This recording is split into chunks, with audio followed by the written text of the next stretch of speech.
John Erik Nielsen est un auteur français établi à l'île Maurice depuis 3 ans déjà.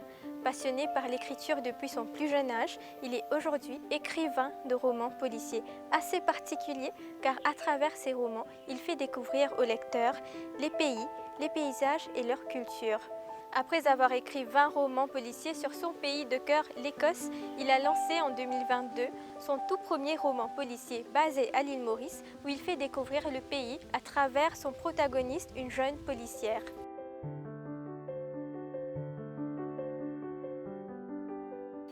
Vous êtes né en France, on est aujourd'hui chez vous à Chamarel, à l'île Maurice. Comment est-ce que votre parcours a évolué et comment est-ce que vous vous êtes retrouvé ici ? C'est vrai que c'est un parcours, comme on dit, atypique. J'ai vécu beaucoup à l'étranger déjà par le passé. J'ai des origines allemandes et j'ai vécu également 10 ans en Allemagne. Et puis beaucoup en Bretagne, évidemment, qui est ma région d'origine, à l'ouest de la France. Puis j'ai commencé à écrire en 2005. Et là, l'écriture vous fait voyager partout, pas seulement en France, mais en Belgique, à l'étranger, etc., pour les livres, pour la rencontre des lecteurs. Et il y a maintenant un peu plus de 3 ans, on a eu envie de prendre un peu de distance par rapport à la France, où j'étais très sollicité, avec une centaine de jours de dédicaces sur une année, donc c'est beaucoup. Et ça me permettait d'écrire un seul livre par an. Alors ce qui est bien déjà, il ne fallait pas perdre son temps, mais on souhaitait, pourquoi pas, en écrire 2 dans l'année, parce qu'il y avait vraiment une demande de la part des lecteurs. Et l'idée était de retrouver du temps et de se poser un petit peu et puis de se consacrer exclusivement au très grand salon français. Et pour prendre cette distance et avoir le temps, le plaisir d'écrire, eh bien on a pensé à l'île Maurice et on est arrivé il y aura bientôt 3 ans et avec ma compagne qui est aussi mon éditrice Sonia, et c'est un bonheur de vivre ici. Et dans l'immédiat, le pari est tenu. Je réussis à écrire 2 livres par an, alors en prenant garde justement à ne pas aller trop vite, à ce que les livres soient toujours de la meilleure qualité possible. Mais voilà, le pari est réussi, c'est 2 livres qui sortent tous les ans. Comme vous venez de dire, vous voyagez beaucoup, vous avez beaucoup voyagé. Comment est-ce que vos voyages, ils inspirent vos romans, vos écrits ?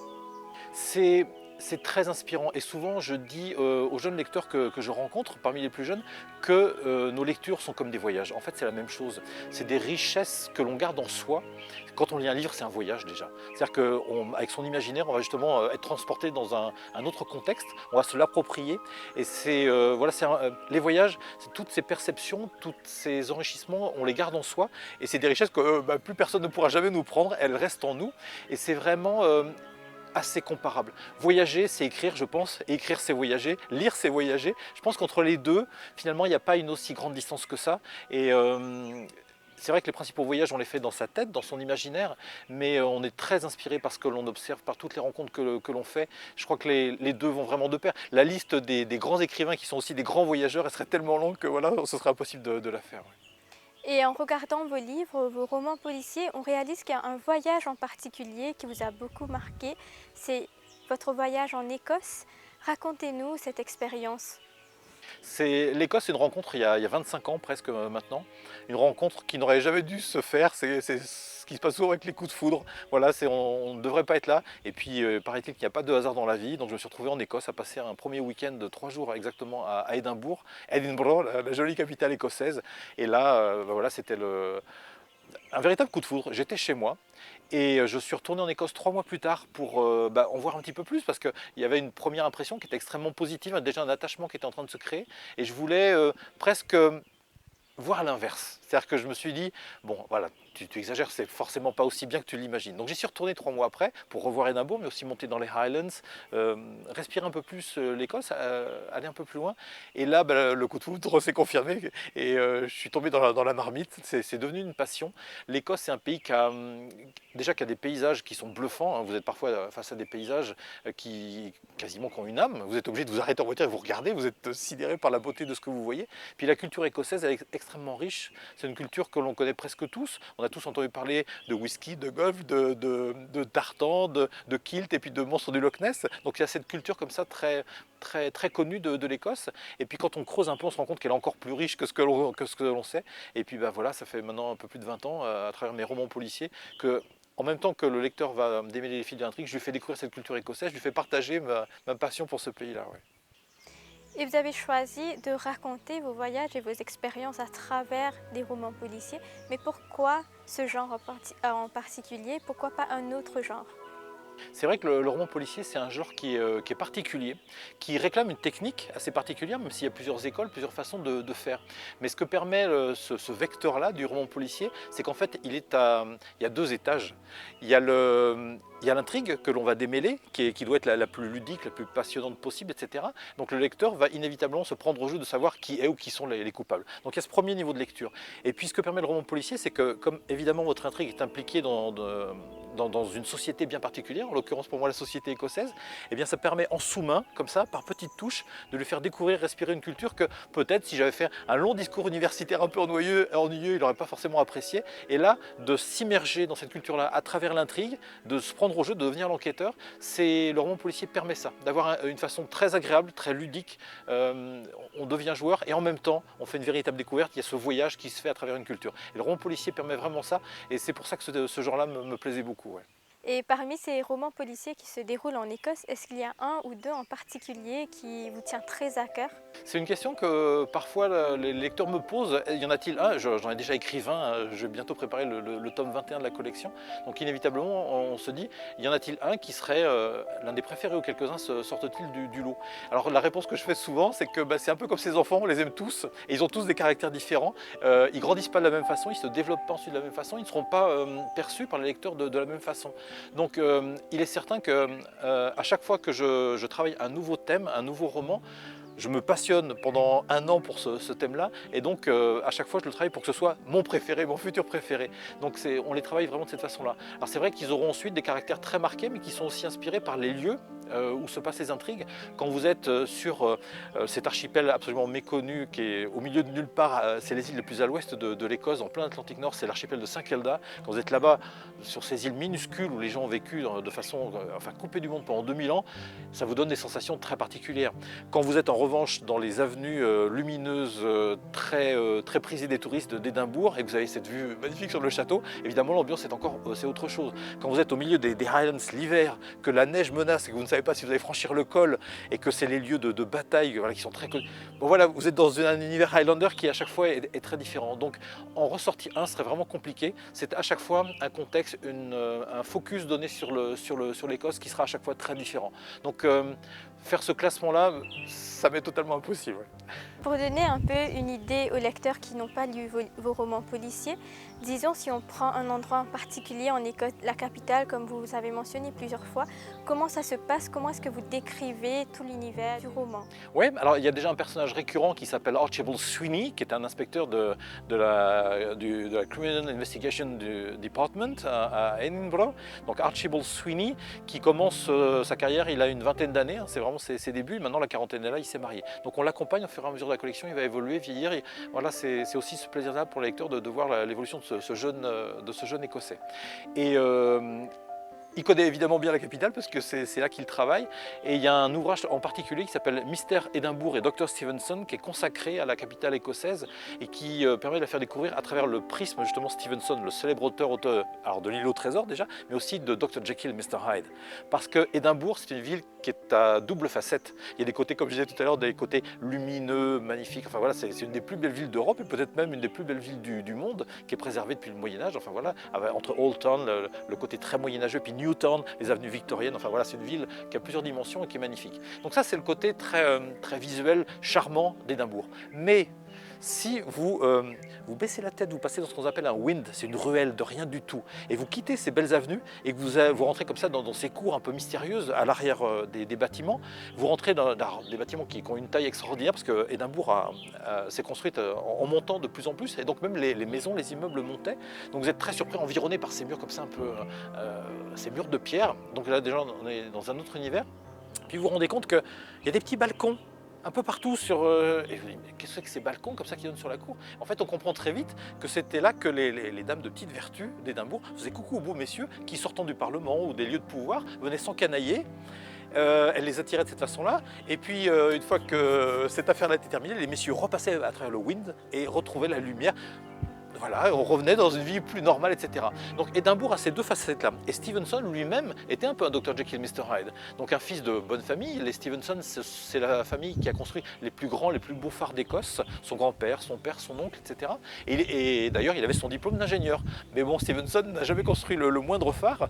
Et la légende voudrait qu'il passait beaucoup plus de temps avec les dames dont je vous parlais que sur les bancs de l'université. Il aurait même voulu épouser une prostituée, et c'est la famille de la prostituée qui a refusé parce que c'était un jeune homme un peu souffreteux, un peu malade, donc voilà. Donc Stevenson lui-même est un peu ce personnage-là qui a vécu Édimbourg avec ces deux aspects-là. Il est très emblématique de ça, et la ville fonctionne un peu comme ça. Vous avez d'autres auteurs comme l'Écossais Ian Rankin avec son inspecteur Rému qui parle parce qu'il vit à Édimbourg, qui parle d'Édimbourg également par ce biais-là, par ce prisme-là. Donc celui de la collection qui est vraiment que j'ai dédié à Édimbourg avec ces deux aspects-là, c'est Mystère Édimbourg et Dr Stevenson. Et écrire des romans policiers, c'est pas évident. Il faut avoir des informations très précises, très factuelles. Comment ça se passe pour vous? Est-ce que vous rencontrez des personnes qui sont des experts comme des policiers, des médecins? Racontez-nous un peu comment se passe votre recherche. C'est vraiment ça, Mérine. C'est vraiment un des socles, une des bases, une des fondations de la construction d'un roman, c'est d'avoir ses repères le plus précis possible. Donc c'est rendre visite au CID à Édimbourg, voir comment fonctionnent les médecins légistes, etc. Les techniques de la police écossaise. La criminelle travaille en civil, c'est des choses voilà, qu'il faut connaître. Et puis dans le même temps, c'est se rendre sur place et puis s'imprégner des lieux et discuter avec les gens qui sont là. Et dès que vous dites aux personnes que vous rencontrez que vous êtes en train d'écrire un roman qui se passe dans la région, alors là, les langues se délient, on vous raconte des choses absolument extraordinaires, des anecdotes qui vont donner tout le sel. Donc il y a ces deux dimensions-là. Le côté très factuel, d'être le plus précis possible par rapport à la réalité, et dans le même temps, s'enrichir de toutes ces histoires qu'on va vous raconter. Les Écossais, voilà, ce sont des Celtes, c'est comme les Bretons, c'est comme les Gallois, les Irlandais, ils adorent vous raconter des histoires.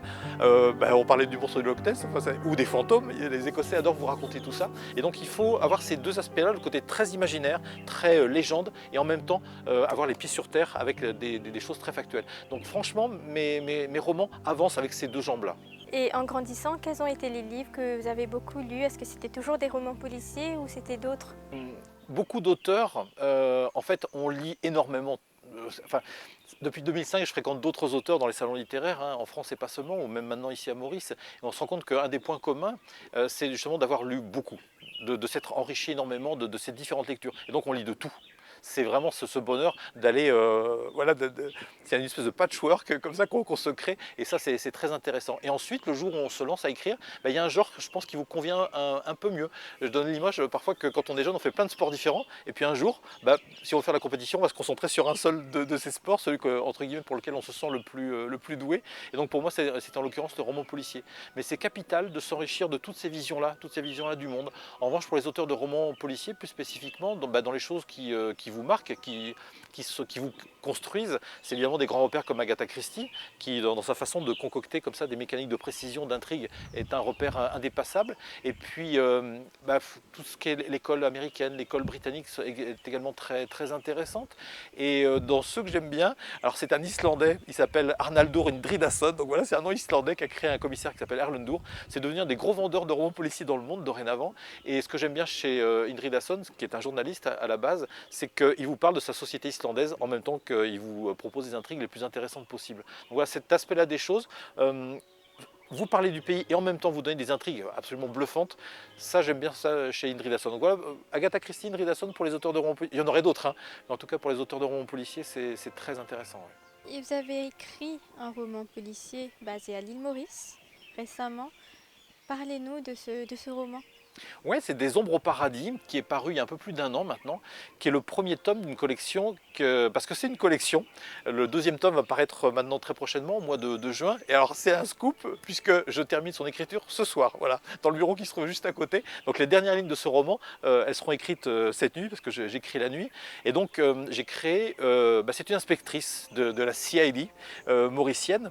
La CID, c'est un univers plutôt masculin à Maurice, et je trouvais que peut-être qu'il était trop masculin et que je trouvais intéressant de déstabiliser cet univers-là avec une jeune femme qui est métisse, qui est comme ça au carrefour des cultures mauriciennes et qui ne travaille pas comme ses collègues masculins. Et si en plus il s'avère qu'elle est plus efficace qu'eux, mon Dieu, c'est un drame. Donc voilà, elle est un peu comme un chien dans un jeu de quilles, et c'est à travers elle qu'on va découvrir l'île Maurice, sa culture, etc.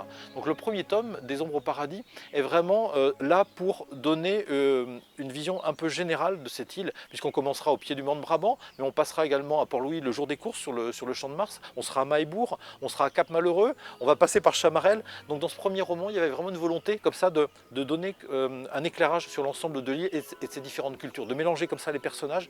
Et j'avais vraiment voulu, dans ce premier tome, donner une idée pour ceux qui allaient découvrir le personnage et cette collection-là, tout de suite de ce qu'est Maurice. Voilà. Il y a 4 couleurs sur un drapeau, mais il y a encore plus de communautés, il y a encore plus de langues et il y a encore plus de diversité. Et ce premier roman est consacré à ça. Et pour le deuxième, qui va s'appeler La Terre des 7 péchés, là, j'emmène le lecteur ici, chez moi, à Chamarel, et pendant 7 jours, 7 péchés, 7 jours, eh bien l'enquêtrice va être confrontée à ce petit village, à sa population qui est un peu particulière à Maurice. Et voilà, en revanche, là, on est allé très large sur le premier, et puis pour le second, La Terre des 7 péchés, on sera vraiment dans le petit village de Chamarel. Et avoir un roman policier basé à l'île Maurice, c'est très très rare. Comment est-ce que vous avez eu ce déclic d'écrire un roman policier pour faire voyager les lecteurs à travers l'île Maurice? Une nouvelle fois, c'est un peu comme ma rencontre avec Édimbourg, il n'y a pas de hasard. La première fois en arrivant à Maurice que je rentre dans une librairie, c'était la librairie du Trèfle, à Cure-Pipe, et il y a un livre qui me fait un petit clin d'œil et qui s'appelle Cabri c'est fini de Pascal Lagesse, qui a une très jolie couverture, et je regarde, ah tiens, c'est un roman policier. Et je me dis, j'ai envie de découvrir quel genre de roman policier s'écrit à Maurice. Et donc j'achète, mon premier livre que j'achète et que je lis en arrivant ici à Maurice, j'avais déjà lu avant d'autres auteurs mauriciens, mais voilà, vraiment le premier que j'achète et que je lis, c'est celui de Pascal Lagesse, Cabri c'est fini, un roman policier très très mauricien que j'adore. Et j'ai tellement adoré ça que j'avais envie d'en lire un second, et là, je me suis rendu compte de ce qu'était le roman policier à Maurice. J'ai appelé Pascal, on a vite fait connaissance, qui m'a dit pour l'instant, j'ai pas prévu d'en écrire un second. Oh, je lui ai dit, mais quel dommage. Alors c'est pas tout à fait vrai, parce que voilà, Pascal est en train d'écrire un tome 2 lui aussi, donc il est en train de créer une collection avec son inspecteur qui lui s'appelle John Berwick, son détective qui s'appelle John Berwick. Et en cherchant un peu plus, je me suis rendu compte qu'il y aura bientôt presque 25 ans, le tout premier roman policier écrit à Maurice, c'est un roman de Sedley Hasson qui s'appelle Robis, qui a été, alors ça vient de rubbish en anglais, donc Robis, il a écrit en créole, Sedley, et ensuite depuis il l'a traduit, et le titre français est devenu La cerise sur le gâteau, et lui son détective il s'appelle Zambalak, et c'est là aussi, alors c'est vraiment historiquement le premier roman policier mauricien.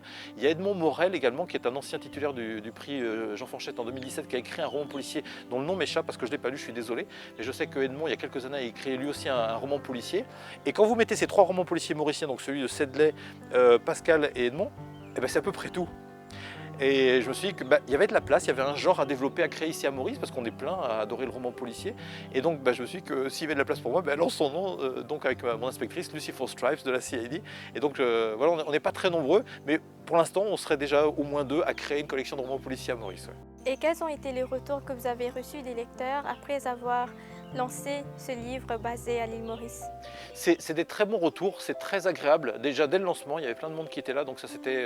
Et puis les retours ont été très agréables parce que avec la manifestation À nous lire ensemble qu'on co-organise avec Sonia, avec d'autres auteurs mauriciens, eh bien on a justement ensuite le retour de ces lecteurs. On les rencontre et ils vous disent ce qu'ils en ont pensé. Et ce qui m'a fait très plaisir, même Sedley, Sedley Hasson, qui a écrit ce premier roman policier mauricien, a fait une critique, une chronique sur ce livre qui était assez élogieuse. Et donc j'étais très touché, très flatté, assez fier que les lecteurs mauriciens s'identifient, se retrouvent avec ce que je décrivais de l'île Maurice, que moi je connais depuis moins de 3 ans. Alors je ne l'ai pas écrit tout de suite le roman, je me suis quand même un peu imprégné de l'île Maurice avant d'oser me lancer, et que le retour de mes lecteurs mauriciens soit si positif, j'étais assez fier. Parce que je me suis dit, voilà, cette société-là que je décris, ça y est, je commence à en faire partie, puisque les Mauriciens s'identifient, enfin valident la façon dont je la décris. Et puis ensuite, il y a eu la deuxième phase, où après l'avoir présenté aux Mauriciens, eh bien j'ai commencé à la présenter au public francophone en Europe, où là les retours ont été très très bons. Je suis même très content des retours qui sont faits par exemple sur des plateformes comme Amazon, la qualité, on est presque 5 sur 5, alors qu'il y a déjà de très nombreux retours. Donc ça plaît. Et ce qui m'a été souvent dit lorsque j'étais en France, c'était un terme qui est revenu à plusieurs reprises sur ce roman policier Des Ombres au Paradis, c'est que ce serait, ils ont appelé ça un polar soleil. On me disait c'est le polar soleil. C'est-à-dire que ça les changeait du roman policier nordique, qui parfois est un peu sombre, un peu glauque, un peu réfrigérant. Et là tout d'un coup, il y avait un roman policier joyeux, qui était dynamique, avec une inspectrice qui a du caractère, qui ose affronter un univers parfois un peu masculin. Et ils ont bien aimé. Tout d'un coup, Et là aussi j'étais content parce qu'ils avaient une meilleure idée de ce qu'était la culture mauricienne. Ils se rendaient compte que pour ceux qui étaient déjà à la Maurice, d'accord, il y a la mer, il y a les lagons, c'est bien, mais il n'y a pas que ça. Il y a toute une population derrière, toute une culture diversifiée et qu'ils l'aient vu à travers le roman, là j'étais très heureux. Et vous co-organisez À nous lire ensemble avec votre femme. On vous voit souvent dans plusieurs endroits de l'île Maurice avec beaucoup d'auteurs, beaucoup de personnes, beaucoup de livres. Pourquoi est-ce que vous avez décidé d'organiser cette manifestation à l'île Maurice?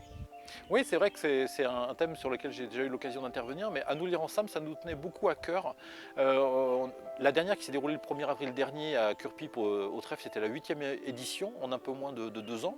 Et on essaie comme ça justement d'organiser cette manifestation aux 4 coins de l'île. C'est vraiment cette volonté-là, et d'aller surprendre les lecteurs mauriciens. Donc le premier objectif, c'est de sortir les livres des bibliothèques, des médiathèques, des librairies, et surtout les sortir avec leurs auteurs, et que les lecteurs mauriciens, ou ceux qui sont de passage, pourquoi pas des touristes qui seraient là par hasard, se rendent compte que y a plein de livres mauriciens dans plein de genres différents. La jeunesse, le roman, la poésie, le roman policier de plus en plus, et des tas d'auteurs qui aussi sont les représentants de ces différentes communautés, qui s'expriment en français, qui s'expriment en créole, qui s'expriment en anglais, dans les différentes langues. Ils sont plus anciens, ils sont plus jeunes, mais enfin voilà, il y a toute cette diversité qu'on essaie de montrer avec À nous lire ensemble, donc ça c'est vraiment le premier objectif. Et puis le deuxième objectif qu'on avait en tête avec Sonia, c'était que aussi les auteurs mauriciens se rencontrent, échangent, s'enrichissent des expériences des uns des autres. Encore hier soir, il y a une jeune auteure qui était avec nous le 1er avril, qui m'a demandé le numéro de téléphone d'un autre auteur plus ancien, plus expérimenté, qui était à la manifestation. Donc ça fonctionne, c'est-à-dire qu'ils réussissent à se mettre en contact, à échanger. Et donc il y a vraiment ces deux aspects, vers l'extérieur, vers le lectorat mauricien, mais aussi de l'intérieur, pour que les auteurs mauriciens se connaissent mieux, échangent, et que ce soit une espèce de cercle vertueux qui va faire que chacun progresse de l'expérience de l'autre. Donc vraiment, c'est le but de cette manifestation À nous lire ensemble. Et je ne peux m'empêcher de vous demander, ici dans votre maison, dans votre cour, il y a beaucoup d'animaux, une tortue, des chiens, des chats. Est-ce qu'à un moment, est-ce qu'ils vont paraître dans vos livres, dans vos romans? Oui, il le faut impérativement, et d'ailleurs dans celui qui va paraître en juin sur Chamarel, inévitablement elle apparaît, parce qu'on a des drôles d'animaux dans nos jardins à Chamarel. On a des caméléons, des iguanes, on a des tangues qui passent, des tentraques, etc. Donc il y a même des cochons marrons qui passent de temps en temps.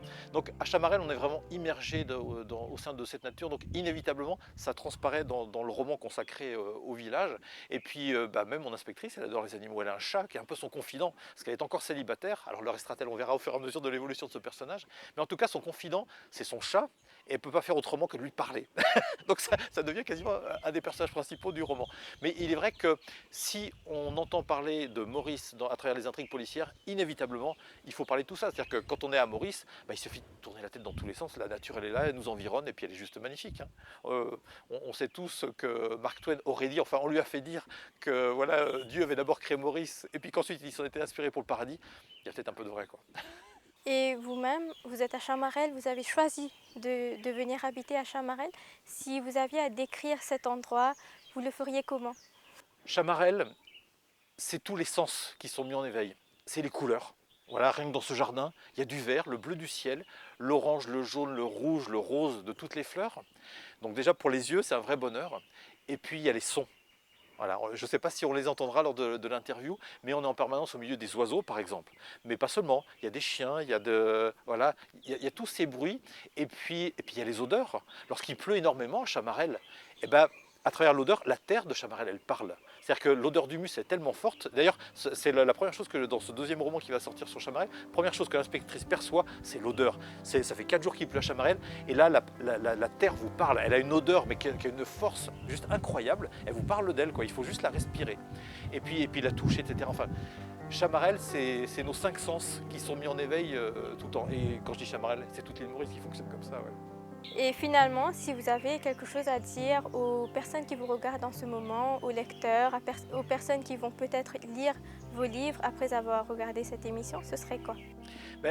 Déjà, pour ceux qui lisent déjà les livres, les remercier pour l'honneur qu'ils me font. Et puis pour ceux qui pourraient découvrir ou qui seraient tentés de découvrir, leur dire que cette collection de romans policiers mauriciens, voilà, donc comme je l'ai déjà dit, un deuxième tome paraîtra en juin. Donc le personnage va continuer d'évoluer, d'exister. Pour la collection écossaise, avant les fêtes de Noël, ce sera un tome 21 déjà qui va paraître. Et puis pour revenir quand même à la collection de romans policiers mauriciens, elle va se diversifier puisque le premier tome, Des ombres au paradis, va paraître sous forme de bande dessinée. C'est Thierry Perman Mal qui a fait les derniers tomes de l'histoire de Maurice en bande dessinée, qui a un talent fou, qui me fait l'honneur de travailler sur cette bande dessinée consacrée donc à Lucifer Stripes, à ce roman policier.